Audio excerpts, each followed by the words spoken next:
भक्तों, ओम नमः शिवाय, श्री शिवाय नमस्तुभ्यम, जय श्री महाकाल। भक्तों, जैसे कि आप सबको पता है कि 20 तारीख को प्रदोष काल का दिन आ गया है। जी हाँ भक्तों, प्रदोष व्रत है 20 मई को। और जितने भी भक्त आज की इस वीडियो को सुन रहे हैं उन सबको पता है कि प्रदोष व्रत का कितना ज्यादा महत्व है। तो भक्तों, गुरुदेव जी ने आज के इस वीडियो में आपको बहुत सारे सुंदर सुंदर उपाय बताए हैं, बहुत सारे रामबाण उपाय बताए हैं, बहुत सारे अचूक उपाय बताए हैं, जिसको करने मात्र से आपके घर में जो भी बच्चा आपका पढ़ाई में कमजोर है, पढ़ाई में अव्वल नहीं आता, उसके नंबर कम आते हैं, या आपके जीवन में बहुत ज्यादा कष्ट है, या आपके घर में किसी की बुरी नजर लगी हुई है, या आपके घर में धन आता है लेकिन टिकता नहीं है, धन बहुत जल्दी खर्च हो जाता है, या आपको कोई भी बिजनेस खोलना है, किसी बिजनेस की आप तैयारी किए हैं खोलने की लेकिन आपके पास धन नहीं है, वो धन कहाँ से आए, या आपके घर पे कोई बहुत ज्यादा कर्जा बढ़ चुका है। तो इन सारी समस्याओं से रिलेटेड जो भी आपके जीवन में दिक्कतें चल रही हैं, आज की ये वीडियो मात्र आपके लिए बताई गई है। कैसे करना है, कब करना है, मैं पूरा एकदम आपको डिटेल में समझाऊंगा। आज की इस वीडियो में आपको मात्र 2 उपाय बताऊंगा, गुरुदेव जी के मुख से सुने हुए प्रदोष काल के उपाय। अगर आप इन दोनों उपायों में से किसी एक उपाय को भी कर लेते हैं तो आपकी जो भी मनोकामनाएं हैं, जो मैंने समस्याएं बताई हैं, और जैसी भी आपकी समस्याएं हैं जीवन में, वो सारी की सारी आपकी समस्याएं जड़ से समाप्त हो जाएंगी।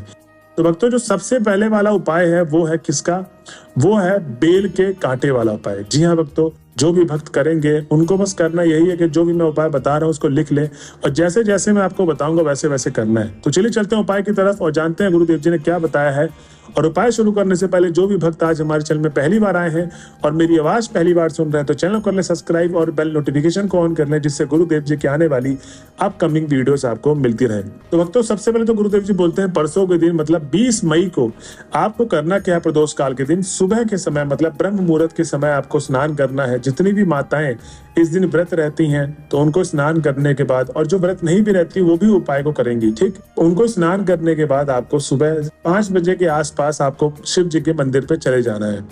अब जो बेल पत्र के कांटे हैं उसको आपको ध्यान रखना है कि पिछले मतलब आप कल के दिन ही तोड़ के रख ले, ठीक। और ध्यान रहे कि जो बेल पत्र के कांटे आप तोड़ेंगे अपने बच्चों को ना बोले तोड़ने के लिए, आप बड़े खुद ही तोड़े, क्योंकि जो बेल पत्र के कांटे का जख्म होता है वो बहुत ज्यादा गहरा होता है। तो बच्चों को नहीं भेजना है बेल पत्र के कांटे तोड़ने के लिए, आपको खुद जाना है, ठीक। उसके बाद जब आपने 7 कांटे तोड़ लिए, अब रख लिया आपने, अब अगले दिन जब आप शिव जी के मंदिर में जाएंगे सुबह उपाय करने, तो ये सुबह 8 बजे तक ही आप इस उपाय को कर सकते हैं। इस उपाय में सबसे पहले तो गुरुदेव जी बोलते हैं कि आपको शिव जी के मंदिर में जाना है, 7 से 10 मिनट भगवान भोले बाबा की आराधना करनी है। आराधना क्यों करनी है उसके पीछे मैं आपको कारण बता रहा हूँ, क्योंकि ज्यादातर भक्त गलती यही करते हैं कि जाते ही उपाय को शुरू कर देते हैं, और ये आपको बिल्कुल भी नहीं करना है। क्योंकि आप किस मन से गए हैं, आपका मन कितना शांत है कितना अशांत है कुछ भी नहीं पता, आप जाते ही सीधा मनोकामना पूर्ति करते हैं, और यही कारणवश है कि जो आपकी मनोकामना पूर्ण नहीं होती। और आपको आराधना करने के लिए इसलिए बोला कि अगर आप आराधना करते हैं, जो आपका मन है एकदम शांत हो जाता है, भगवान के नाम में लीन हो जाता है एकदम, जब आप महादेव का स्मरण करेंगे और जो भी आप सच्चे दिल से मनोकामना मांगेंगे, भोले बाबा आपकी मनोकामना जरूर सुनेंगे और आपकी मनोकामना अवश्य पूर्ण करेंगे। इसीलिए मैंने बोला आपको 7 से 10 मिनट आराधना करनी, जो बहुत ज्यादा जरूरी है। अब उपाय को शुरू करते हैं। अब भक्तों, सबसे पहले वो करना है क्या कि 1 लोटा जल प्रदोष काल के दिन महादेव के शिवलिंग पर आपको अर्पित कर देना है। जी हाँ भक्तों, 1 लोटा जो जल होगा वो आप घर से भर के लेके जाएं, इस चीज का आपको स्मरण रखना है। मंदिर परिसर से आपको जल नहीं भरना है।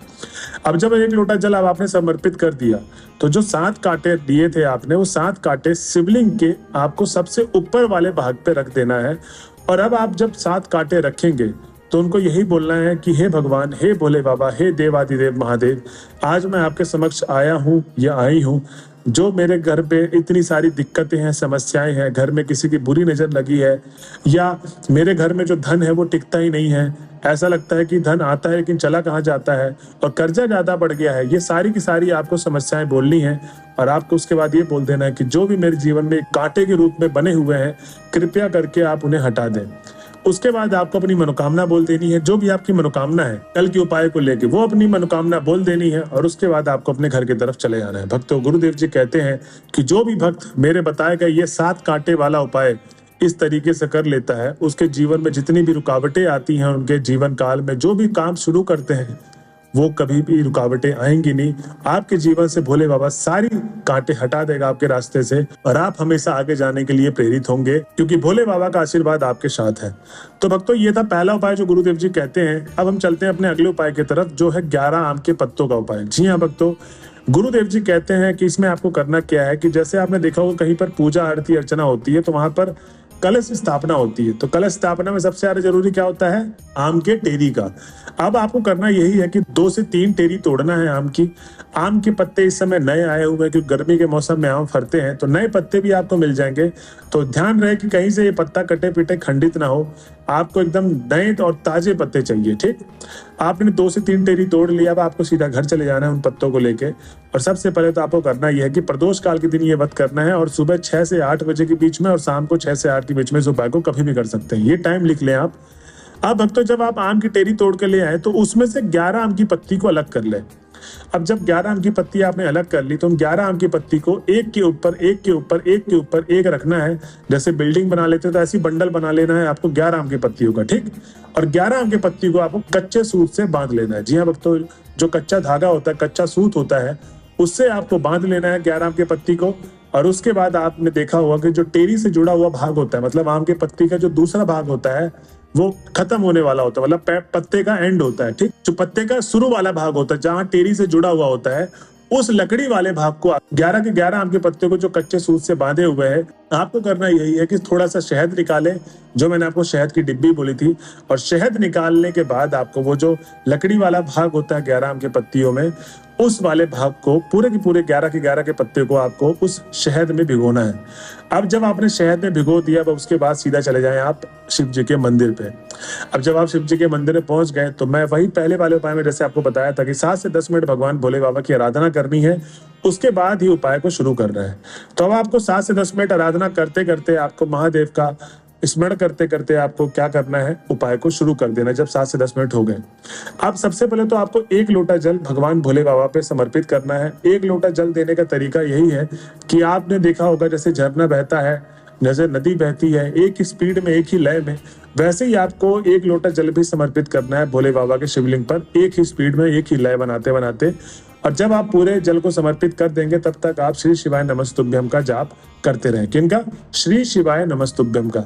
उसके बाद अब आपको क्या करना है, जो 11 आम की पत्ती जिसमें आपने शहद में भिगो रखा है लकड़ी वाले भाग की तरफ से, उसको आपको अशोक सुंदरी वाले स्थान पे रखना है।